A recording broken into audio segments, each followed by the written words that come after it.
Is coming back, right? And Nigel has put together some data for us. Nigel, how is it looking? Well, the FIIs, they reappeared in November, but they're yet to make a sizable comeback, actually, and their impact is yet to be felt. You just pull up the last few months. In September as well as in October, they sold close to $2 billion approximately.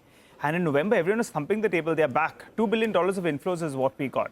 But I said, let's look at the other markets. Whether you look at the Korean market or you look at, the Taiwanese market as well, they actually got a bigger chunk of flows in the month of November in comparison to India.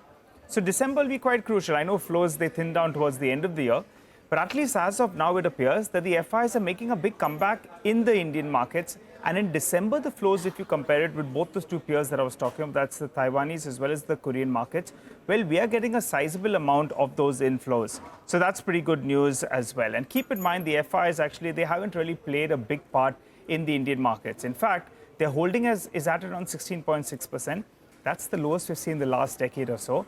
And financials have been the weak point here in India. Keep in mind, FI exposure to India, out of the total exposure, 32.5% is towards financials.